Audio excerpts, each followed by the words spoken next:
ஃப்ரெண்ட்வுட்ஸ் மக்களுக்கு வணக்கம். இன்னைக்கு நம்மளோட ஷோல யாரை பத்தி பேச போறோம் அப்படின்னா, நிறைய நடிகர்கள் அரசியலுக்கு வந்துகிட்டு இருக்காங்க. ஸோ அதை தாண்டி இன்னைக்கு அரசியல் எப்படி போய்கிட்டு இருக்கு அப்படின்றதுமே நம்ம எல்லாருக்குமே தெரியும். ஸோ நடிகர்கள்லாம் அரசியலுக்கு வந்துட்டாங்க, அதுவும் தெரியும். ஆனா இப்போ புதுசா ஒரு நடிகர் திரும்பவும் அரசியலுக்கு வரப்போறாரு அப்படின்னு சொன்னா உங்களால நம்ப முடியுமா? ஸோ அவரு உங்க எல்லாருக்குமே ரொம்ப தெரிஞ்ச ஃபெமிலியரான ஒரு ஹீரோ அப்படின்னே சொல்லலாம். அதை தாண்டி பெண்களுக்கு ரொம்பவே பிடித்தமான ஒரு ஹீரோ அப்படின்னு சொல்லலாம். ரொம்ப செல்லமான ரொம்ப கியூட்டான ஒரு ஹீரோ அப்படின்னு சொல்லலாம். எஸ், சிம்பு அரசியலுக்கு வரப்போறாரு. அதை பத்தி நீங்க யாராவது கேள்விப்பட்டிருக்கீங்களா? பட் அப்படி ஒரு இன்ஃபர்மேஷன் தான் எங்களுக்கு வந்திருக்கு. அதை தான் இப்போ நான் உங்க கூட ஷேர் பண்ண போறேன். ஸோ ஃபுல்லா தெரிஞ்சுக்கணும் அப்படின்னா வீடியோவை ஃபுல்லா ஸ்கிப் பண்ணாம பாருங்க. ஸோ பொதுவா சினிமாவை பொறுத்த வரைக்கும் எல்லாருமே ஒரு பெரிய உச்சக்கட்ட புகழ் நடிகர்களா இருந்துட்டு இருக்காங்க. சினிமாவில் சாதிச்சுட்டு ஓகே போதும், அடுத்ததா மக்கள் பணி செய்யணும் அப்படின்றதுக்காக களத்துல இறங்கணும், அப்போ நாம அரசியல்ல நிக்கணும் அப்படின்னு சொல்லி அப்படியே சினிமாவை டிராப் பண்ணிட்டு அடுத்து அரசியலுக்குள்ள காலடி எடுத்து வச்சிருக்காங்க. எம்ஜிஆர்ல ஆரம்பிச்சு இன்னைக்கு தளபதி விஜய் வரைக்கும் அப்படின்னே சொல்லலாம். நடுவுல நிறைய நடிகர்கள் வந்து அரசியல்ல இருந்து காணாம போயிருக்காங்க. அதாவது செவுத்துல அடிச்ச பால் அப்படின்ற மாதிரி திரும்பவும் சினிமாக்குள்ளவே போனவங்களும் நிறைய பேர் இருக்காங்க. இதே அரசியல நின்று சாதிச்சவங்களும் நிறைய பேர் இருக்காங்க. ஸோ சாதிச்சவங்க அப்படின்னாலே நம்மளோட மைண்டுக்கு வரக்கூடிய ஒரு சிலர்ல ஃபர்ஸ்டா பாத்தீங்கன்னா எம்ஜிஆர் அவர்கள், ஜெயலலிதா அவர்கள், கருணாநிதி அவர்கள், எல்லாத்தையும் தாண்டி விஜயகாந்த் அப்படின்னு சொல்லலாம். ஸோ இவங்க எல்லாருமே சினிமாவிலையும் நிறைய சாதிச்சிருக்காங்க, அதை தாண்டி அரசியல்லையும் நிறைய சாதிச்சுட்டு இருக்காங்க. ஸோ இது எல்லாத்தையும் விட்டுட்டு இப்போ விஜய் அரசியலுக்கு வருவாரா அப்படின்னு எதிர்பார்த்துக்கிட்டு இருந்தாங்க ஒரு காலகட்டத்தில் மக்கள். அப்படியெல்லாம் வாய்ப்பே இல்லை, அதுக்கெல்லாம் இடமே இல்லை அப்படின்னு சொல்லிக்கிட்டு இருந்த விஜய் அப்படியே பார்த்தீங்கன்னா ஜம்ப் பண்ணி அரசியலுக்குள்ள வந்துட்டாரு. இதை யாருமே எதிர்பார்க்கல. பட் 2-3 வருஷமாவே இதுக்கான வேலைகள் எல்லாமே நடந்துகிட்டு இருந்திருக்கு. பட் நமக்கு தான் தெரியாம இருந்திருக்கு. ஸோ விஜய் அரசியல்ல வந்ததுக்கு அப்புறமா அடுத்து இன்னும் எந்தெந்த நடிகர்கள் வரப்போறாங்க அப்படின்ற ஒரு பெரிய கேள்விக்குறி இருந்தது. ஆனா இப்போ விஜய்க்கு நடந்த இந்த சம்பவத்தை பார்த்ததுக்கு அப்புறமா, அதாவது கரூர் துயர சம்பவத்தை பார்த்ததுக்கு அப்புறமா எந்த நடிகர்களுக்கும் அந்த ஆசையே வராதுப்பா, அரசியலே வேணாம்ப்பா, நம்ம சினிமாவிலே இருந்துட்டு போயிடலாம் அப்படின்ற மாதிரி எல்லாரோட மைண்ட் செட்டும் வந்திருக்கும். ஆனாலும் இன்னும் ஒரு சில நடிகர்கள் பார்த்தீங்கன்னா எது நம்ம பண்ணக்கூடாதுன்னு சொல்றோமோ, அதாவது ஃபார் எக்ஸாம்பிள் ஜோதிகாவை சொல்லலாம். அவங்க சந்திரமுகி படத்துல ஒரு கேரக்டர் பண்ணியிருப்பாங்க. எது பண்ணக்கூடாதுன்னு சொல்றோமோ, எங்க போகக்கூடாதுன்னு சொல்றோமோ அதை தான் பண்ணுவேன் அப்படின்ற மாதிரி ஒரு சில கேரக்டர் இருக்கும். அந்த மாதிரி தான் சிம்புவும் அப்படின்னு சொல்லலாம். ஸோ எது வேண்டாம் அப்படின்னு நினைக்கிறோமோ நான் அங்கே தான் போவேன், அதை தான் பண்ணுவேன் அப்படின்றது தான் சிம்பு. அதுதான் அவரோட கெத்தம் அப்படின்னே சொல்லலாம். ஸோ அப்படி இருக்கிற பட்சத்தில் இப்போ சிம்பு அரசியலுக்கு வரப்போறாரு அப்படிங்கிற ஒரு செய்தி அப்படியே அரசல் புரசலா வந்துகிட்டு இருக்கு. எதனால அவர் ஏன் திடீர்னு அரசியலுக்கு வர போறாரு? அவர் தனியா திருப்பி கட்சி ஆரம்பிக்க போறாரா அப்படின்னு கேட்டா கிடையாது. அவரு ஒருத்தர் ஆதரிக்கிறதுக்காக வராரு. அப்போ சிம்பு ஆதரிக்கக்கூடிய அந்த ஒருத்தர் யாரு? ஏற்கனவே டிஆர் விஜய்க்கு ரொம்பவே ஃப்ரெண்டு, க்ளோஸ் ஃப்ரெண்டு. விஜய் டிஆருக்கு நிறைய ஹெல்ப் பண்ணியிருக்காரு. அதே மாதிரி சிம்பு படங்களுக்கும் அவர் நிறைய ஹெல்ப் பண்ணியிருக்காரு. ஒருவேளை இப்ப விஜய் பிரச்சனையில இருக்கிறதுனால மேபி சிம்பு போயிட்டு அங்க கை கொடுக்க போறாரா, கை கொடுத்து விஜயை தூக்கி விட போறாரா அப்படின்ற மாதிரி ஒரு செய்தியும் வந்திருந்தது. பட் அவர் விஜய் கூட போய் சேர போறது இல்ல. அவங்க 2 பேருக்குமான ஒரு பாண்டிங், பிரதர்ஸ் மாதிரி எப்பவுமே அவங்க நார்மலா பாக்குறப்போ ஹாய் பாய் சொல்லி சிரிக்கிற அளவுல இருக்காங்க.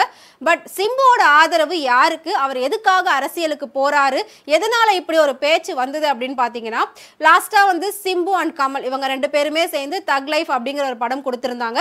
அந்த படம் பெரிய லெவல்ல ஹிட் ஆகும் அப்படின்னு சொல்லி எதிர்பார்ப்பும் வச்சிருந்தாங்க. பட் பெரிய லெவல்ல எதிர்பார்த்த அளவுக்கு அந்த படம் போகல. வசூல் ரீதியாகவும் சரி, விமர்சன ரீதியாகவும் சரி, ரொம்பவே கம்மியான ஒரு வரவேற்பை பெற்றது மக்கள் கிட்ட அப்படின்னே சொல்லலாம். சோ அப்படி இருக்கிற பட்சத்துல ஏற்கனவே நம்ம என்ன சொன்னோம் அப்படின்னா, நடிகர்கள் எல்லாருமே சினிமாவில இருந்து அரசியலுக்கு வராங்க. பட் சினிமால தன்னோட இடத்துல ஒரு ஆளை விட்டுட்டு போவாங்கல்ல. சோ அந்த மாதிரி தான் விஜயோட இடத்துல சிவகார்த்திகேயன் வரப்போறாரா அப்படின்ற ஒரு பேர் இருந்தது. சோ தக் லைஃப் படத்துலயுமே பாத்தீங்கன்னா சிம்பு கூட கமல் ரொம்ப க்ளோஸா நடிச்சு 2 பேரும் நிறைய ஃபங்க்ஷன்ஸ்ல, நிறைய ப்ரமோஷன்ல எல்லாம் பாத்தீங்கன்னா ஒருத்தர் பயங்கரமா புகழ்ந்தெல்லாம் பேசியிருப்பாங்க. அப்படி இருக்கிற பட்சத்துல இப்போ கமல் அவர்கள் எம்பி ஆயிட்டாங்க இருக்காங்க. ஏன்னா இப்ப அடுத்து ஒரு 6-7 மாசத்துல எலெக்ஷன் வரப்போகுது அப்படின்றதுனால சோ அந்த படத்துல கமல் என்ன பண்ணுவார் அப்படின்னா, சிம்பு கிட்ட ஒரு பொறுப்பை கொடுத்து இங்க இருந்து நீ பாத்துக்கோ, எனக்கு வெளியில ஒரு முக்கியமான பெரிய வேலை இருக்கு, நான் போய் அதை பாக்குறேன், இங்க இனிமேல் நீதான் ராஜா அப்படின்ற மாதிரி எல்லாம் அவர் சொல்லிட்டு போவாரு. இதே மாதிரி தான் விஜயும் பாத்தீங்கன்னா அவரோட ஒரு படத்துல சிவகார்த்திகேயன் கிட்ட ஒரு துப்பாக்கியை கொடுத்துட்டு இதை நீ பாத்துக்கோ, எனக்கு வெளியில ஒரு வேலை இருக்கு அப்படின்னு சொல்லியிருந்தாரு. இது எல்லாத்தையும் மெர்ஜ் முயற்சி பண்ணி ரசிகர்கள் தொண்டர்கள் எல்லாரும் எப்படி பேசியிருந்தாங்கன்னா, சிவகார்த்திகேயன் வந்து அடுத்து விஜயோட இடத்துக்கு பிடிக்கிறதுக்காக தான் விஜயை அந்த விட்டு கொடுத்துட்டு போயிருக்காரு அப்படின்னு சொன்னாங்க. அதே மாதிரி கமல் அரசியலுக்கு போறதுனால அவரோட வாரிசா சிம்பு அறிமுகப்படுத்திட்டு போறாரு அப்படின்னு சொல்லியிருந்தாங்க. சோ சினிமாவில் இவர் வாரிசா அறிமுகப்படுத்தினாருன்னு சொன்னதுனால மேபி இப்ப கமல் கூட போயிட்டு அவருக்கு ஆதரவா சிம்புவும் அரசியல்ல களம் இறங்க போறாரு அப்படின்ற ஒரு நியூஸ் வந்து வந்திருக்கு. பட் 80% வந்திருக்கு அது உண்மை அப்படின்னு. ஏன்னா இந்த எலெக்ஷன் டைம் வரைக்கும் சேர்ந்து ஒர்க் பண்றதுக்கான வாய்ப்புகள் இருக்கு அப்படின்னு சொல்லியிருக்காங்க. ஏன்னா உச்சகட்ட புகழ் நடிகர்களை வச்சுதான் பிரச்சாரம்லாம் பண்ணுவாங்க. எந்த ஒரு நடிகர்கள் பிடிச்சமான நடிகைகள்லாம் சொல்லிட்டோம் அப்படின்னா உடனே மக்கள் வந்து அதை கேட்பாங்க. அதனாலதான் விளம்பரத்துலலாம் கூட நடிகர்கள் நடிகைகளை நடிக்க வைக்கிறாங்க. அதே மாதிரி மேடைகள்லையும் இவங்களை பேச வச்சோம் அப்படின்னா அவங்களோட ஓட்டெல்லாம் நமக்கு வரும் அப்படின்றதுனால கமல் வந்து இப்ப சிம்புவை அரசியலுக்கு கூப்பிடுறாரு போல. மேபி அந்த எலெக்ஷன் வரைக்கும் ஒர்க் பண்றதுக்காக சிம்புவும் போறதா இருக்காரு அப்படின்ற மாதிரி ஒரு நியூஸ் வந்திருக்கு. ஸோ எலெக்ஷனுக்கு மட்டும் ஒர்க் பண்ணிட்டு வந்துருவாரா இல்லாட்டி சிம்புவும் ஒரு சீட்டு கேட்டு வாங்கிடுவாரா அடுத்த எலெக்ஷனுக்கு அப்படின்ற மாதிரி ஒரு பேச்சுகளும் போயிட்டு இருக்கு. ஸோ சிம்பு இப்ப கமலுக்கு ஆதரவா போனதுனால ஏற்கனவே சிம்புக்கும் விஜய்க்கும் ஒரு நல்ல உறவு இருந்தது. இப்போ அது இந்த அரசியலால இந்த அரசியல் உள்நோக்கத்தினால பிரிஞ்சு போகுமா உடைஞ்சு போகுமா அப்படின்ற ஒரு கேள்வியும் இருந்துட்டு இருக்கு. பட் எப்பவுமே டிஆர் பாத்தீங்கன்னா இப்ப அந்த கரூர் துயர சம்பவத்துல கூட விஜய்க்கு சப்போர்ட் பண்ணி பேசியிருந்தாரு, விஜய்க்கு ஆறுதலா பேசியிருந்தாரு. பட் சிம்பு வந்து கமல் கூட போய் சேர்றதுனால இவங்களுக்குள்ள விரிசல் ஏற்படுறதுக்கான வாய்ப்புகளும் இருக்கு. இப்ப வரைக்கும் விஜய் வந்து ரொம்பவே மௌனமா தான் இருந்துட்டு இருக்காரு. வாயை திறந்து ஒரு வார்த்தை கூட இன்னும் பேசல, எந்த ஒரு அறிக்கையும் விடல. அந்த 20 லட்சம் ரூபாய் கொடுக்குறேன் அப்படின்னு சொல்லி அறிக்கை விட்டாங்க. பட் அது எல்லா மக்களுக்கும் போய் சேர்ந்துதா இல்லையா அப்படின்ற எந்த ஒரு தகவலும் வரல.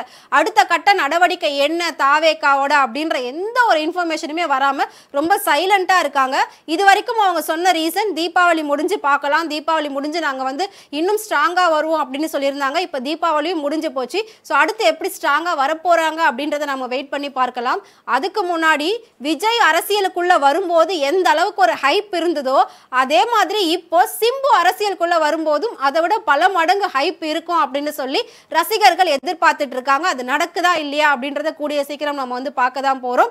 ஸோ இந்த எலெக்ஷன்ல யார் எப்படி களம் காண போறாங்க, இன்னும் எத்தனை நடிகர்கள், ஏற்கனவே ஒரு பேர் அடிபட்டது சூர்யாவும் அரசியலுக்குள்ள வர போறாரு அப்படின்னு சொல்லி அதுக்கு சூர்யாவோட ரசிகர்களே வந்து விளக்கம் கொடுத்திருந்தாங்க. சூர்யா அரசியலுக்குள்ளலாம் வரமாட்டாரு, முழுக்க முழுக்க அவர் அகரம் ஃபவுண்டேஷன்ல தான் இருப்பாரு, சினிமாவை விட்டா அகரம் ஃபவுண்டேஷனுக்குள்ள தான் இருப்பாரு அப்படின்னு சொல்லியிருந்தாங்க. ஸோ அந்த மாதிரி இன்னும் எத்தனை நடிகர்கள் சினிமாவை விட்டு அரசியலுக்கு வர போறாங்க, முக்கியமா பிரச்சாரம் மேற்கொள்ள போறாங்க அப்படின்றத நம்ம வெயிட் பண்ணி பார்க்கலாம். உங்க எல்லாருக்குமே இன்னொரு விஷயம் தெரிஞ்சிருக்கும், த்ரிஷா வந்து 6 மாசம் எந்த படத்திலையும் கமிட் ஆகாம அப்படியே சைலண்டா இருக்காங்க. எதனால இந்த ரெஸ்ட் அப்படின்னு பாத்தீங்கன்னா அடுத்த 6 மாசம் எலெக்ஷன் வரப்போகுது. ஸோ விஜய் கூட சேர்ந்து பிரச்சாரம் பண்றதுக்காகவா அப்படின்ற ஒரு கேள்வியும் இருந்தது. பட் இப்போ விஜயோட நிலைமையே ரொம்ப கவலையா இருக்கிறதுனால அவங்க விஜய் கூட போவாங்களா இல்லாட்டி திமுகவுக்கு சப்போர்ட் பண்ணுவாங்களா அப்படின்றதுமே ஒரு பெரிய விஷயம் இருக்கு. ஸோ பணம் யார் எங்க கொடுக்குறாங்களோ அங்க வேலை பார்க்கறது தான் நடிகர்கள் நடிகைகளோட வேலையா இருந்துட்டு இருக்கு. இதுல முக்கியமா யாருக்கு ஆதரவு கொடுக்க போறாங்க அப்படின்றத நம்ம வெயிட் பண்ணி பார்க்கலாம். ஸோ சிம்பு அரசியலுக்கு வந்தா நல்லா இருக்கும் அப்படின்னு நீங்க நினைச்சீங்கன்னா மறக்காம அவரை பத்தி கமெண்ட் பாக்ஸ்ல கமெண்ட் பண்ணுங்க. இதே மாதிரி சினிமாவை பத்தியும் அரசியலை பத்தியும் டே பை டே இன்ட்ரெஸ்டிங்கான அப்டேட்ஸ் எல்லாம் தெரிஞ்சுக்கணும் அப்படின்னு நினைச்சீங்கன்னா மறக்காம ஃப்ரெண்ட்வுட் சேனலை ஃபாலோ பண்ணிக்கோங்க.